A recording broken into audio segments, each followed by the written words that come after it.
नमस्कार दोस्तों। तो अपन शुरू करते हैं एसीएफ एनवायरनमेंट में अपनी जो 9वीं यूनिट चल रही है उसका आज अपना टॉपिक जो है ये टॉपिक है आपके 9वीं यूनिट में role of local communities in wild life protection and role of Bishnoi and other communities in saving wildlife. तो इसको आज अपन विस्तार से देखेंगे। Role of local communities and role of Bishnois and other communities, इसको आज अपन देखेंगे। उससे पहले अपन कुछ क्वेश्चन है वो सोल्व कर लेते हैं जिनके आंसर आपको देने हैं। क्वेश्चन नंबर 1 है, जैव उपचारण से तात्पर्य है। जैव उपचारण मतलब bio रिमीडिएशन। Bio रिमीडिएशन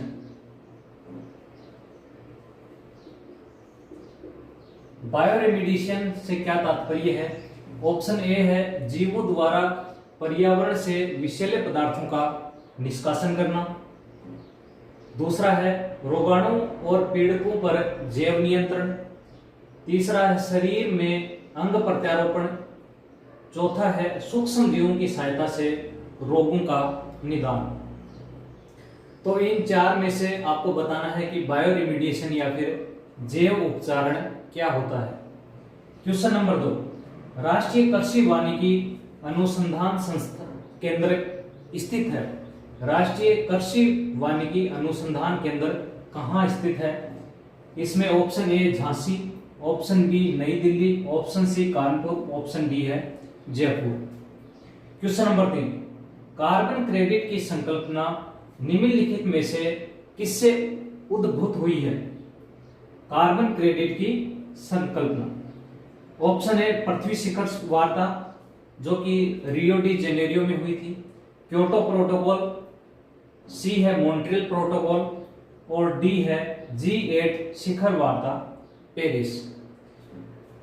question number 4, eco mark प्रतीक संबंधित है। इको मार्क का जो प्रतीक है वो किससे संबंधित है? इसका आंसर आपको देना है। ऑप्शन ए निर्यात वस्तुओं से, ऑप्शन बी आयात वस्तुओं से, ऑप्शन सी है सर्वोत्तम गुणवत्ता वाली वस्तुओं से और ऑप्शन डी है पर्यावरण के लिए सुरक्षित वस्तुओं से। तो इन चार क्वेश्चन का आंसर आपको देना है आज। ये जो चार क्वेश्चन है इनको आप डेली अपन जो क्वेश्चन देते हैं उनको आप डेली एक बुकलेट तैयार कर लें, उसमें ये क्वेश्चन नोट कर लें। एग्जाम के टाइम पर ये क्वेश्चन आपके काफी काम आएंगे। तो अब अपन शुरू करते हैं अपना आज का topic, role of local communities in wild life protection.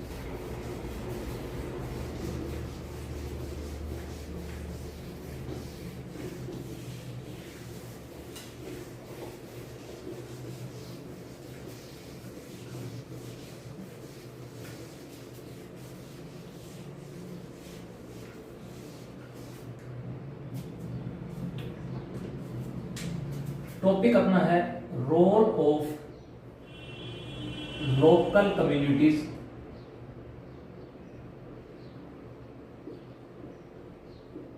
In wild life protection. Local communities जो होती हैं उनका वन्य जीव संरक्षण में महत्वपूर्ण योगदान होता है, क्योंकि स्थानीय जो समुदाय होता है उस समुदाय को ही वहाँ की प्रकृति के अनुसार किस प्रकार जीवों की रक्षा करनी है, और स्थानीय समुदाय अगर उन जीवों का संरक्षण करता है तो काफी अच्छे प्रयास अपने को मिलते हैं। क्योंकि स्थानीय समुदाय अगर उसमें भागीदारी नहीं निभाता है तो गवर्नमेंट अपने स्तर पर ज्यादा कुछ नहीं कर पाती है। इसलिए स्थानीय समुदाय जो है वो वन्य जीव संरक्षण में काफी भागीदारी निभाता है। भारत में भी परंपरागत तरीके से आदिवासी जो लोग हैं या फिर जो ग्रामीण लोग हैं, स्थानीय लोग हैं, वो जैव विविधता का संरक्षण करते आ रहे हैं। और इस जैव विविधता संरक्षण को स्थानीय लोगों ने धर्म से जोड़ रखा है, इसलिए इसमें बिना किसी वाद विवाद के वो लोग इसका संरक्षण करते हैं धर्म के नाम पर। आदिवासी लोग अपनी आजीविका के लिए इन वाइल्ड लाइफ पर निर्भर रहते हैं, वन्य जीवों पर निर्भर रहते हैं। इसमें पेड़ पौधे भी शामिल होते हैं और जीव जंतु भी शामिल होते हैं। लेकिन बढ़ती हुई जनसंख्या तथा अवैध व्यापार, जंतुओं का अवैध व्यापार, वन्य जीवों का अवैध व्यापार या फिर वन्य पादपों का अवैध व्यापार जो होता है, उसने गवर्नमेंट को इसमें शामिल होने के लिए प्रेरित किया और गवर्नमेंट ने इसके संबंध में काफी कुछ नीतियां बनाई हैं, जो अपन ने टाइम पे अपन ने जो अधिनियम हैं, जैसे वन्य जीव संरक्षण अधिनियम 1972 है। इसके अलावा जो वन से संबंधित नीतियां हैं, वन नीति 1988 है।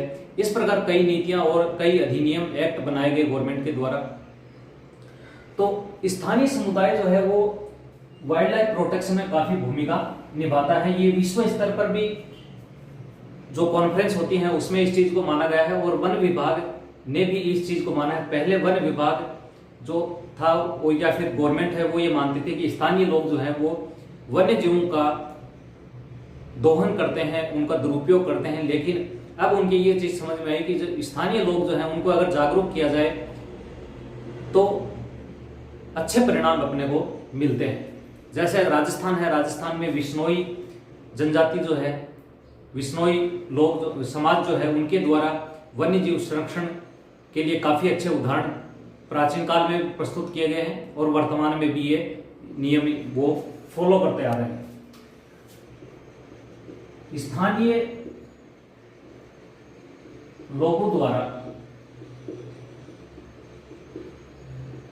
वन्य जीव संरक्षण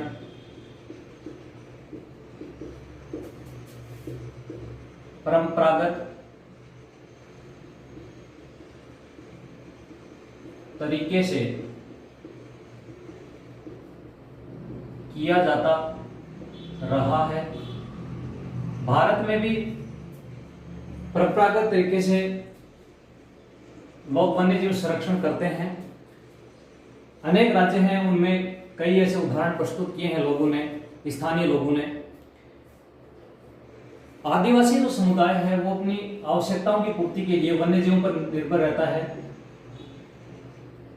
आदिवासी समुदाय अपने आवश्यकताओं की पूर्ति हेतु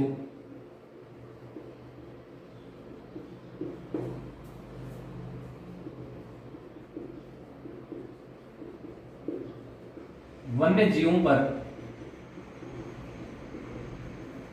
निर्भर रहता है और ये लोग जो लोग हैं वन्य जीवों पर अपनी निर्भरता रखते हैं, लेकिन वो इसका दोहन नहीं करते हैं। इनका सस्टेनेबल यूज आदिवासी समुदाय करता है। बात करें अगर वन्य जीव संरक्षण की उदाहरण की, तो राजस्थान में सिरिस्का जो वन्य जीव अभ्यारण्य है, उस वन्य जीव अभ्यारण्य में लिग्नाइट या फिर चूना पत्थर जो था उसका अवैध खनन किया जाता था और स्थानीय लोगों ने इसका विरोध किया और फिर उस कार्य को रोका गया। तो ये एक अच्छा उदाहरण है। सरिस्का वन्य जीव अभ्यारण्य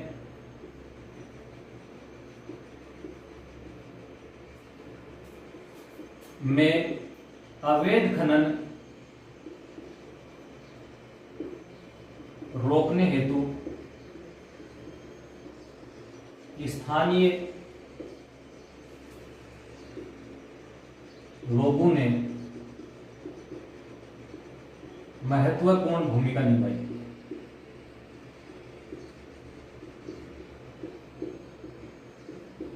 इसी प्रकार अलवर जो जिला है, अलवर जिले में एक भैरव देव सेंचुरी का निर्माण किया है। आसपास के 5 गांवों ने मिलकर भैरव देव सेंचुरी और लगभग 1200 हेक्टेयर भूमि को उन्होंने संरक्षित किया है। वन्य जीव संरक्षण के लिए उन्होंने खुद के नियम बनाए हैं, स्थानीय नियम उन्होंने बनाए हैं। अलवर में भैरव देव सेंचुरी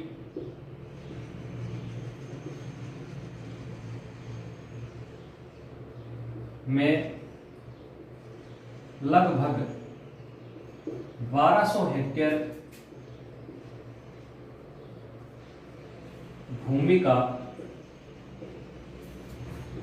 संरक्षण स्थानीय लोगों ने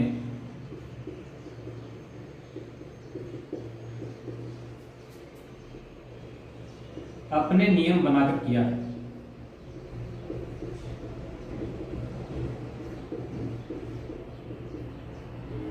स्थानीय भूमि है, ये जो भूमि है ये वन्य भूमि है जिसमें वन्य जीव भी पाए जाते हैं, इसलिए वन्य जीवों का संरक्षण भी इनके द्वारा किया गया है। तो राजस्थान में ये दो महत्वपूर्ण उदाहरण प्रस्तुत किए हैं स्थानीय जनजाति में। 2017 में आपके 2 से 5 अक्टूबर 2017 में पेंच अभ्यारण्य मध्य प्रदेश में एक कॉन्फ्रेंस आयोजित की गई, conference on people participation in wild life conservation, conference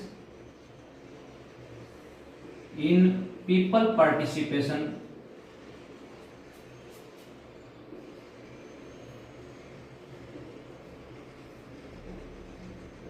in wild life conservation, wild life conservation.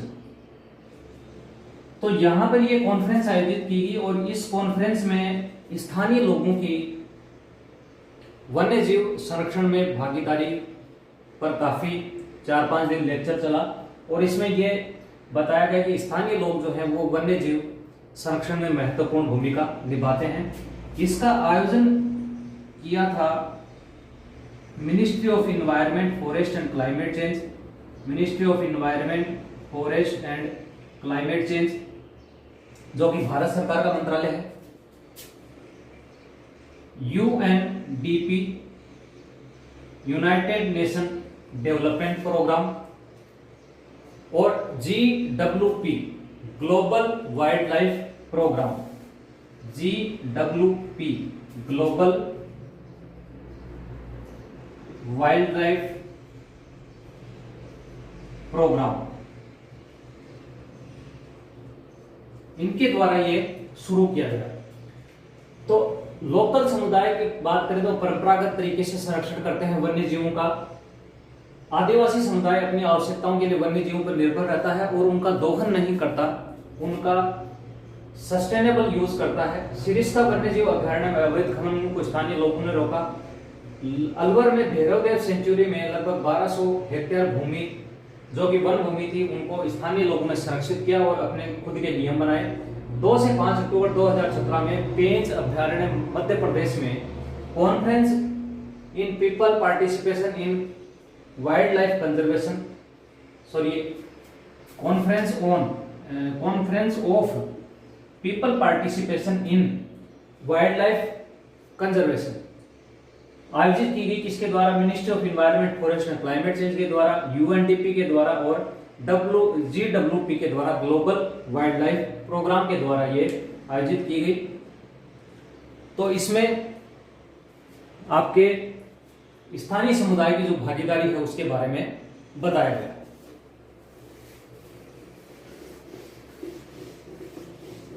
अब एक आंदोलन शुरू किया गया उत्तराखंड में, बीज बचाओ आंदोलन, बीज बचाओ आंदोलन, बीज बचाओ आंदोलन। बीज बचाओ आंदोलन 1980 के अंत में, लगभग 1989 के आसपास जरदार गांव के एक व्यक्ति विजय जरदारी ने परंपरागत जो बीज थे उनका संरक्षण किया। उद्देश्य यह था कि परंपरागत कृषि को बढ़ावा दिया जाए, क्योंकि आधुनिक बीज जो संकर बीज यूज करते हैं, हाइब्रिड बीज यूज करते हैं, उनके कारण भूमि भी नष्ट होती है। तो उन्होंने परंपरागत जो ऐसे बीज जो बिना मिक्सर के थे, यानी संकर बीज नहीं थे, परंपरागत बीज थे, उनका उन्होंने संरक्षण किया और उसके लिए उन्होंने एक आंदोलन चलाया। उद्देश्य था परंपरागत कृषि को बढ़ावा देना। बीज बचाओ आंदोलन, विजय जरदारी, जरदारी गांव टिहरी उत्तराखंड, 1980 का अंतिम दशक,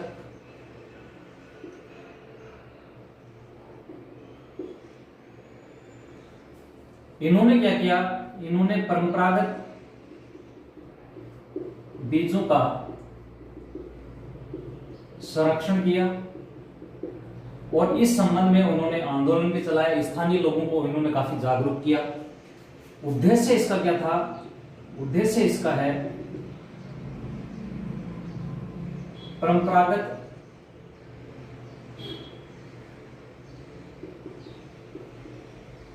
कृषि व जैविक कृषि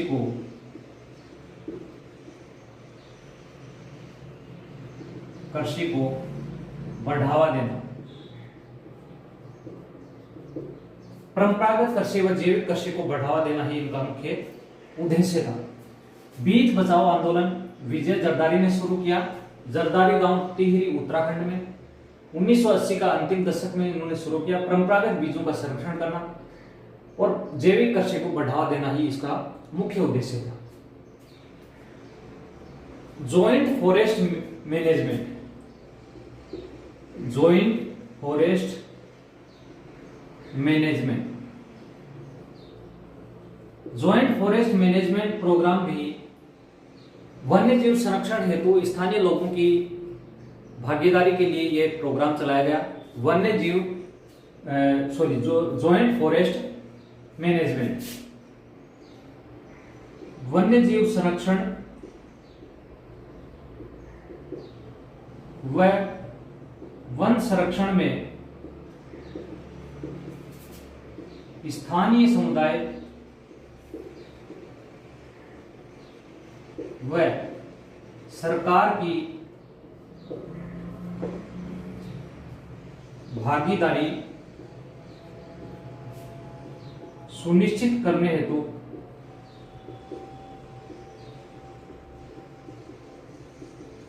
ये कार्यक्रम शुरू किया गया। यह कार्यक्रम जॉइंट फॉरेस्ट मैनेजमेंट कार्यक्रम जो है ये 1988 की जो वन नीति थी उसमें इसका काफी उल्लेख किया गया और इसी नीति के तहत सभी राज्यों ने लगभग इसको लागू किया। राष्ट्रीय वन नीति 1988 में जॉइंट फॉरेस्ट मैनेजमेंट का उल्लेख है।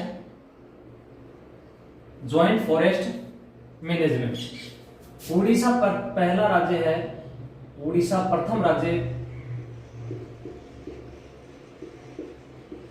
जिसने JFM लागू किया। उड़ीसा ने सबसे पहले JFM लागू किया। वर्तमान में लगभग 27 जिले जो है 27 राज्यों ने इसको लागू किया है और स्थानीय व सरकार के सहयोग से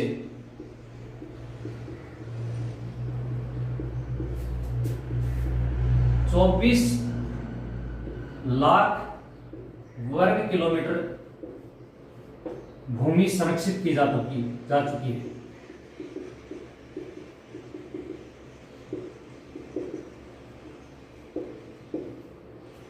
तो जॉइंट फॉरेस्ट मैनेजमेंट प्रोग्राम सरकार व स्थानीय समुदाय की संयुक्त भागीदारी है।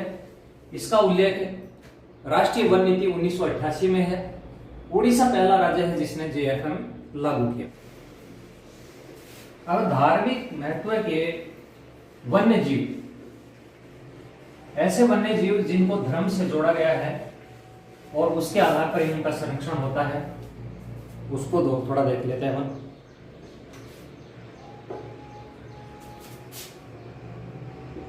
धार्मिक महत्व के वन्य जीव।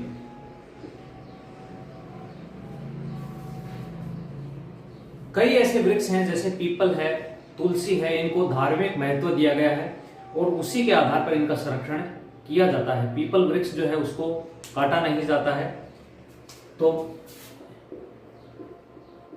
पीपल व तुलसी वृक्ष की पूजा की जाती है। तो ये एक प्रकार से संरक्षण ही हो गया। इसी प्रकार जो झारखंड के आदिवासी है मुंडा और संथाल, उनके द्वारा महुआ और कदम वृक्ष का संरक्षण किया जाता है धार्मिक महत्व के आधार पर ही। महुआ व कदम्ब वृक्ष का संथाल व मुंडा जनजाति सिंह भूमि झारखंड द्वारा संरक्षण किया जाता है धार्मिक आधार पर ही। इसी प्रकार विश्नोई जनजाति जो है उसके द्वारा वृक्षों की पूजा की जाती है। विश्नोई समुदाय द्वारा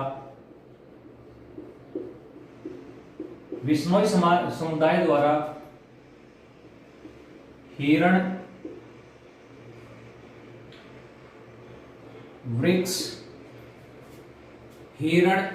वृक्ष, नीलगाय का संरक्षण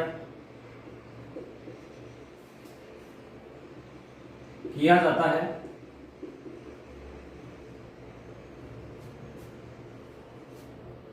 नीलगाय, हरे वृक्षों को नहीं काटा जाता विश्नोई समुदाय के द्वारा। विश्नोई समुदाय राजस्थान में ज्यादातर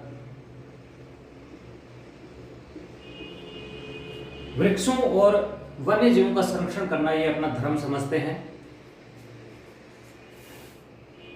तो ये समुदाय हैं जिनके द्वारा इनका संरक्षण किया जाता है। इसके अलावा जो बंदर है उनको भी हनुमान जी का प्रतीक मानकर लोग उसकी पूजा करते हैं और वन्य जीवों का संरक्षण समुदाय करता है। चिपको आंदोलन जो था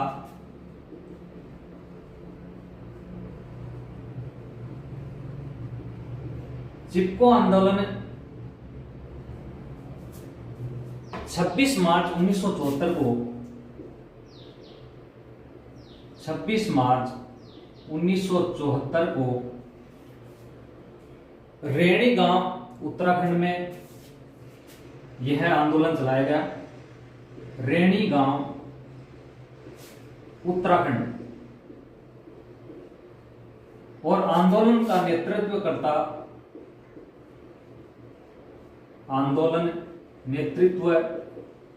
करता है सुंदरलाल बहुगुणा,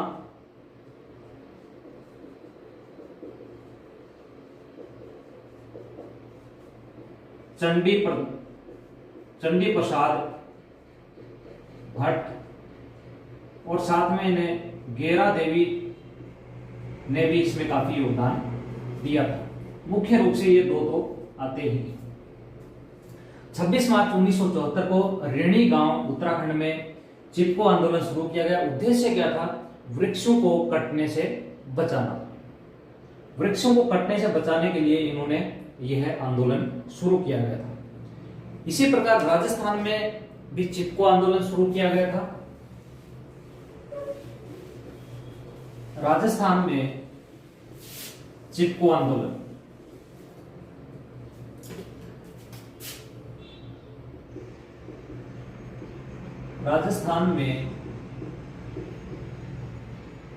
चिपको आंदोलन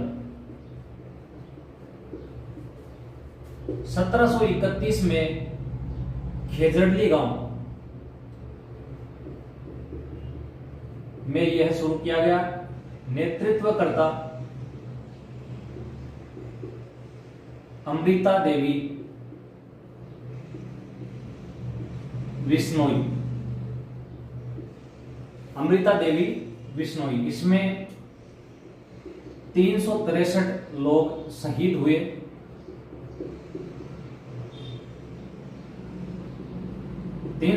लोग इसमें शहीद हो गए थे। ये लोग वहां के जो जोधपुर के महाराजा थे, उन्होंने वृक्ष काटने का आदेश दिया, क्योंकि वो नया महल बना रहे थे, इसलिए इन्होंने वृक्ष काटने का आदेश दिया, खेजड़ीली वृक्ष। तो अमृता देवी बिश्नोई के नेतृत्व में लोग जो है वो वृक्षों से चिपक गए और 363 लोग इसमें शहीद हो गए थे। इसलिए बिश्नोई समुदाय जो है, इसका राजस्थान में वन्य जीव संरक्षण में काफी योगदान है। बिश्नोई समाज का वन्य जीव संरक्षण में क्या योगदान है, ये थोड़ा अपन देख लेते हैं। इसकी पृष्ठभूमि क्या है कि साधारणतः ये वन्य जीवों का संरक्षण करते हैं। बिश्नोई समाज द्वारा वन्य जीव संरक्षण। बिश्नोई समाज के गुरु हैं गुरु जाम्बोजी,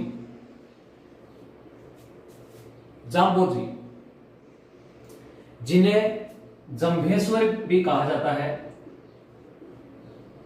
जंभेश्वर, इन्होंने 29 नियम बताए थे। बिश्नोई समाज हेतु इन्होंने 29 नियम बताए थे। उन 29 नियमों में से पर्यावरण संरक्षण से संबंधित नियम जो हैं उनको अपन देख लेते हैं। नियम नंबर 19,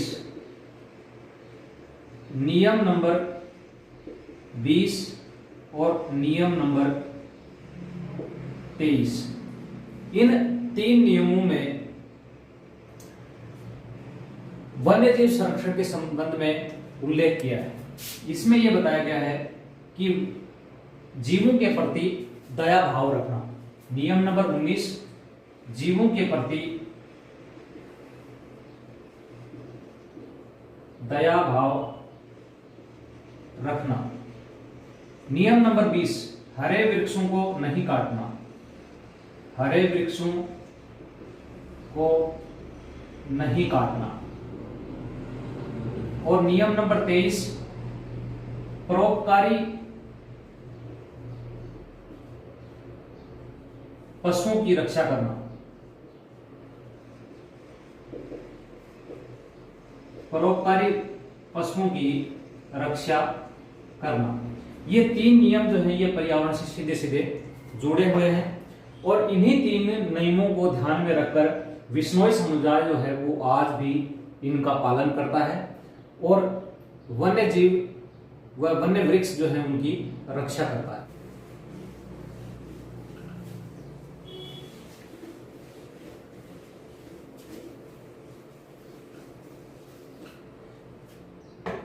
नेक्स्ट है एप्पिको आंदोलन। एप्पिको आंदोलन। एप्पिको आंदोलन 1983 में कर्नाटक में शुरू किया गया। 1983 कर्नाटक।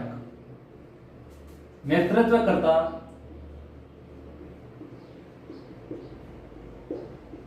पांडुरंग हेगड़े।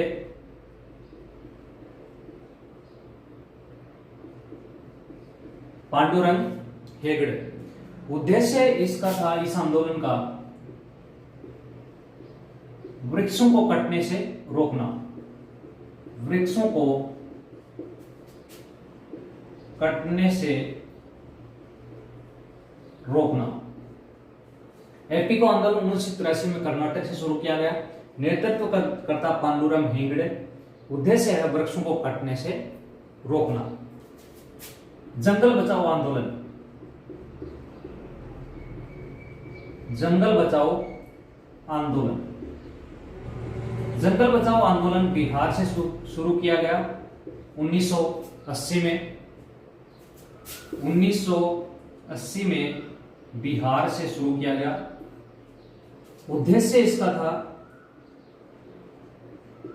गवर्नमेंट ने साल वृक्ष को काटकर उसकी जगह अन्य वृक्ष को लगाने की योजना बनाई, तो इन्होंने इसका विरोध किया। साल वृक्ष को कटने से बचाने हेतु जंगल बचाओ आंदोलन 1980 में शुरू किया गया। नवधान्य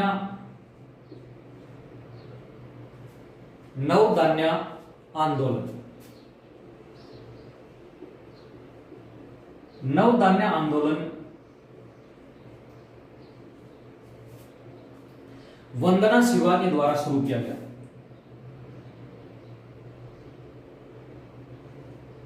वंदना शिवा द्वारा इसको शुरू किया गया नवधान्य आंदोलन। इन्होंने एक नवधान्य संस्था की स्थापना की।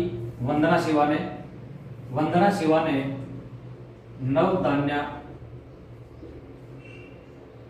संस्था की शुरुआत की और इस संस्था का उद्देश्य था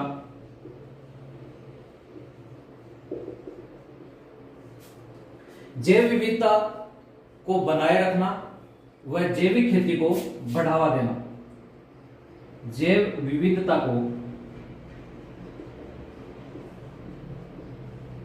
बनाए रखना व जैविक खेती को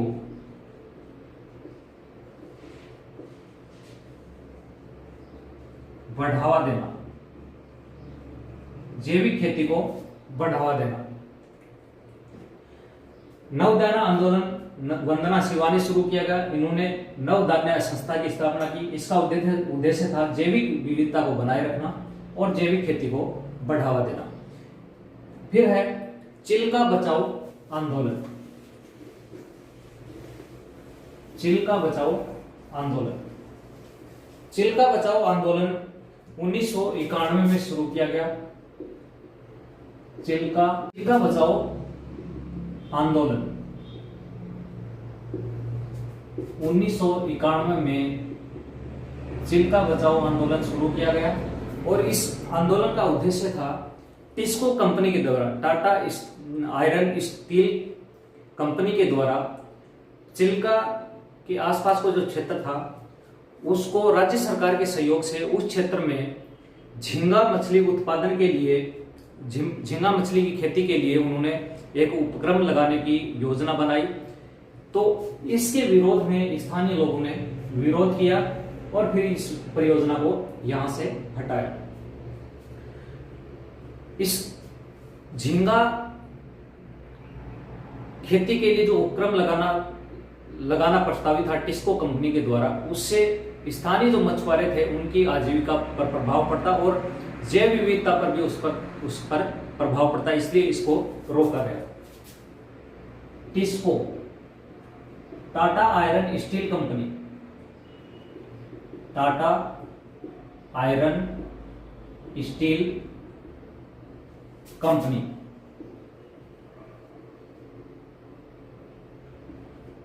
व राज्य सरकार द्वारा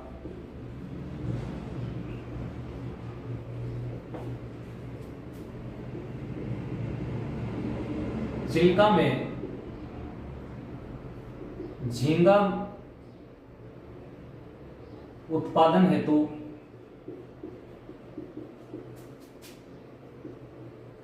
उपक्रम लगाने की घोषणा, जिसका स्थानीय लोगों ने विरोध किया। और विरोध का कारण क्या था?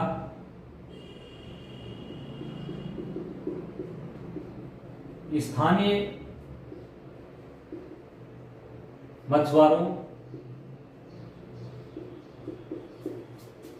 की आजीविका को बचाना,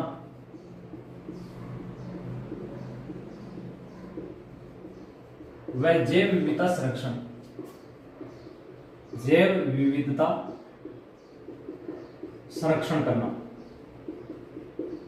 क्योंकि इसके कारण जैव विविधता भी प्रभावित होना सुनिश्चित थी। इसलिए चिल्का बचाओ आंदोलन 1991 में शुरू किया गया। तो ये अपन ने देखा role of local communities in protection of wild life. बहुत बहुत